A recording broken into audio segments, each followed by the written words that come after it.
Still hanging out. You doing hangs for every day kind of shoulders? Messing with it. I saw Nsima kind of messing with it, so I should probably work on it too. So I wanted to work on it too when he was talking about it. I just did about 1:30 or so. Wow. That's good. That's a good time. Does that mean you're like metabolically healthier or some shit like that? Like you're gonna live till like 600 now? It means 600. Yeah, I can live to 600. But I have to eat my broccoli sprouts. Yes, that's the one. All right. Hey, why is the gut microbiome always attached to vegetables?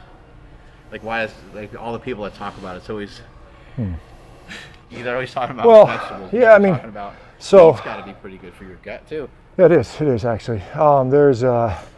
So you talk about a diverse microbiome is associated with greater health, which is true. I mean, there's an association. I guess associations don't necessarily mean causation or anything like that. And we know that fiber is fermented into short-chain fatty acids like butyrate and several others. And there's interesting, the paper Tommy Wood out of University of Washington and I think Lisa Mailer, I can't remember where she's from, wrote showing that the gut is incredibly metabolically flexible as well. And so if you just give it basically a meat-based diet, it does fine too. So.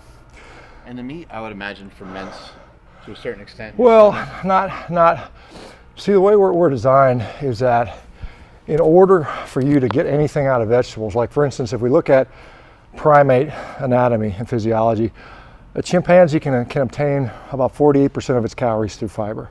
Humans have about 4%, so we can get about 4% of our calories through fiber. So if you needed, 4 to 10%, so what the study says. So if you 2,000 calorie diet, you can get maybe 200 calories out of fiber, which is not enough. You can't do much with 200 calories. So basically, a human is going to ferment a vegetable, but not necessarily. They don't need to ferment.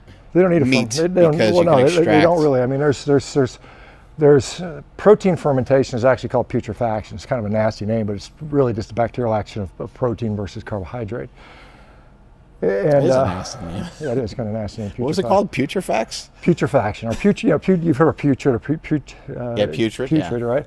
So any protein that gets into the colon will undergo putrefaction, which is protein fermentation, and so you'll develop the same short-chain fatty acids. But interestingly, animal protein is far less likely to make it into the colon than plant protein. For instance, they've done studies comparing soy protein to beef. And much of the protein from soy actually gets into the colon. And because they talk about that, they always talk about, well, if protein gets in your gut, it's going to cause these sort of weird compounds like, what are some of the other ones, putrescine and some of these other things that are supposedly problematic. But actually, vegetable protein is more likely to make it into the colon than animal protein. Animal protein is all absorbed in the small intestine. That's why anybody who has an ileostomy, people have had a bag, a colostomy bag, an ileostomy bag, when they poop, it all comes out, vegetables are the only thing that comes out. You never get meat, you never get hunks of meat in it because it's all absorbed way up higher in your gut. So we don't even need a microbiome to absorb meat. So people that lose their colon, there's a lot of people that don't have colons, for cancer or, ulcer colitis or something like that. They lose their colon, they spend the rest of their life pooping in the bag, and they can have a normal life expectancy. So you don't need that fiber fermentation to live a long, normal, healthy life. So it allows us to, like humans cannot do anything with fiber. We have to have the right bacteria. And the problem is, what happens if you don't have the right bacteria? Then you have problems digesting stuff. But with meat, you don't need that. We're designed to absorb meat. So that's why it's so much more efficient. In fact, something like 85% of all animal species that have ever lived on Earth, flown, crawled, or swam, 85% of them all have been carnivorous. So if you like to classify all animals on Earth, and you say most of them are carnivores, and because it's more easy. It's easier. All right, let me do it. Yeah, get after it with this kettlebell. Kettlebell, it's 204? 204. 204. Let's see if we can do, I think the most I've done here is 25 reps. Let's see if we can beat that today. All right. So you're still kind of breathing from those damn deadlifts. All right, old man, let's go. Come on, Shawn, let's go. So 25 is a previous PR here.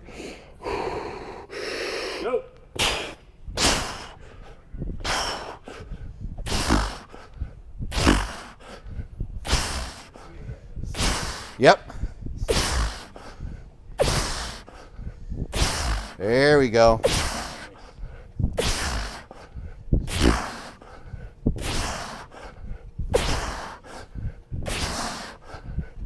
Yep. Good.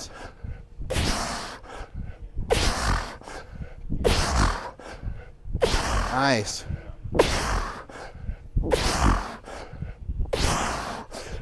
There's 26. 27, yep. 30. Woo. I was just thinking, like, he's just gonna like collapse and just go like flying right through the wall. Like, oh man, we never got to podcast for that day. Oh shit. Yeah, so I guess the intensity's still high, huh? Intensity's still high. He probably just had a conversation with his lady too. He's probably like, listen, I'm gonna start taking it easy again. I'm gonna back way off. Oh god. And then he's in here going, Nope. Nope, not at all.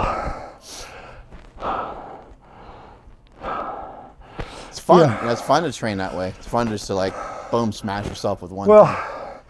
you know, it's like this. When you're a kid, laying in bed, shit you can do. Once you're only doing this, Right. pretty soon you're laying in bed and that's all you can do. Yeah. So the more you can do this, the longer you're going to live. The longer you're going to live effectively. It's a movement diversity. Yeah. I mean, you need to top out from time to time.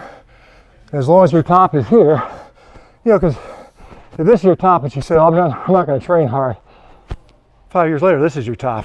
Yep. You know, so I know there's people out there, I always get people, oh, you don't need to be training hard anymore, you're old. Like, hell no. Well, there'll always be different versions of it too, right? Yeah, I mean, it was running When you were sprints. younger, you were lifting like heavier, and now you're doing, Yeah, you still lift heavy and you still lift intense, but Yeah. now it's a little bit more for rep just more records reps, and yeah. different things. Yeah, like I was telling Andrew, I don't really have a desire to do real heavy singles anymore, you know. I mean, I think if I trained like a dedicated powerlifting He's block. lying, by the way. He totally has a desire to. No, I mean, just he is shifting gears for other reasons. no, but I think I can probably pull 700 deadlift if I train dedicated powerlifting for 6 months or so. I don't doubt it. Particularly if I allow myself to fatten up, become a fat powerlifter. How do you slap on some pounds with the carnivore diet? Just mainly eating fattier cuts? Eat a shit ton of meat. Yeah. Like 5-6 pounds a day. Yeah. I mean, I'm probably about 3.5 pounds, and I maintain my weight. 5 pounds I gain. 2.5 pounds I get real lean. And a few years ago, you got leaner, and you just cut back on some of the fat that was in some of the steaks. Just overall calories, but yeah, Okay. I ate a little leaner. I did eat a little leaner. Yeah, I mean, calories still matter. Mm-hmm. I mean, I tell people, if I eat 5 ribeye steak a day, I'm gonna eat more than if I eat 2. I mean, it's clear. So I mean, yeah, there's differences in the metabolic effects of, a steak versus a donut, but still, at the end of the day, you gotta eat more, you gotta eat less. I think also too, I think people forget that, any diet can be unhealthy, especially if you're having a hard time sticking to it. So there's a lot of people that might be trying carnivore or trying a low carb diet, but then they're binging and they're going back and forth. And so it's any diet can be, any diet you have to still have precaution and still be mindful of what you're doing. I think the advantages of carnivore are because, as you've mentioned, it's easy to know when you're on. There's no ambiguity. Yeah. And also it's like, particularly we get a lot of people who struggle with food addiction or food addictive type behaviors, where they can't stop binging or craving. And it's kind of an abstinence. It's like, I think there's an estimate like 14% of the people are food addicts. And so you get one of those people, you can't, it's like a heroin addict. You can't tell them, well, let's quit heroin, but you can shoot up once a week. That ain't gonna work, right? So I think that's why it's been very effective for a lot of people. A lot of people find it's very freeing. I had a lady who was 800 pounds and she tried everything. Stomach surgery, juice cleanses, smoothies, vegan, Mediterranean diet, protein shakes. She said when she went carnivore, first time in her life she found an off switch and she lost 500 pounds in 2 years. Oh my God. She went from 800 down to like 300, Holy 280 or shit. something like that. That's incredible. I mean, I've seen several people, like 800 pounders now that have done that. So You said maybe like 14%. Maybe food has like a different Well, impact on them. Do we have any more information on like what that's like for those people when they eat something? you know, it's like it's interesting because about 14% of the population is alcoholic too. So for some reason, there's that certain sort of prevalence between different types of different addictive behaviors. And I think, like for instance, we know that there's recent studies that show like ultra processed food consumption, particularly in a high amount, actually rewires our brain to seek that out more. So it actually alters our brain physiology, brain chemistry, brain wiring to where they do that. So they do that. And you've seen some when they've done like functional MRIs, you see different degrees of stimulation in different parts of the brain. So there are some physiological and anatomic differences that occur. But like I said, for an addict, moderation doesn't really help. And I think I went to eat with some family and friends one time, and we all got done with our meal, and the place that we were at was just, they were giving you like courses. So they just give you dessert and they just give you everything. No one else really cared about the dessert that much except for me. So I was like, hey, I'll take some of those. It's like 6 or 7 desserts. Right. And I realized when I was eating it, I'm like, oh, this has like a different impact on me, because I couldn't stop thinking about it even when I was done. Yeah. And I still wanted more. Yeah. And I was like, I need to really be super mindful of this, because I could slide downhill Mark, fast. I mean, I was over 300 pounds at one point. I like to eat. I remember when I was in my probably early 30s, I got to dinner and said, life's too short. Let's just get dessert first. It's kind of one of those things where, and I'd routinely go to a restaurant. I'd order 2 or 3 appetizers, 3 entrees, and 2 or 3 desserts. I mean, that was a typical when I was, powerlifting, eating a ton phase, and that didn't work too well for too long. I mean, you get bigger for sure, but yeah, I mean, it's interesting because the satiety hormones are stimulated differently by different compounds in food, and it's like, it just hurts your sense of satiety for some of these, particularly refined carbohydrates are a real problem for a lot of people. You mix sugar and fat together and it's a disaster. Last couple of months, you eat anything else? This is my 8th year of Carnivore, and this month I'm pure steak and water. I mean, I'm nothing, not even, normally I consume these little elements, they got a little stevia. I'm not doing any of that. I'm like beef, salt, and water. Like today for breakfast, I had some dried beef on a plane. And that's all I'm eating this month. I usually do that every year. So I mean, that workout was fueled entirely, zero carbohydrates, all meat.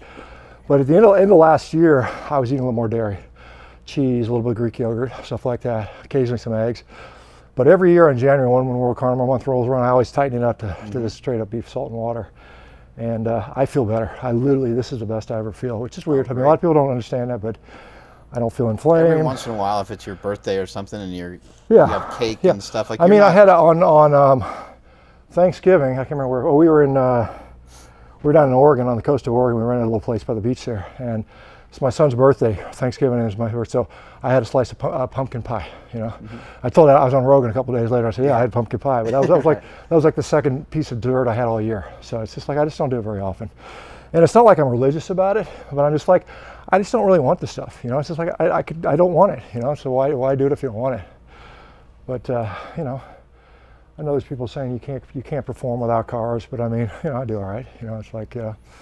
Well, it makes you feel good, and it tastes good. Yeah, and every meal tastes amazing, right? Because people ask me about cheat meals, and I said I eat ribeye steaks every day. Every day is a cheat meal as far as I'm concerned. Every day is a celebration. Every day is a celebration, a cheat meal. Yeah. All right, let me do something. Thanks, Dr. Baker. Appreciate it.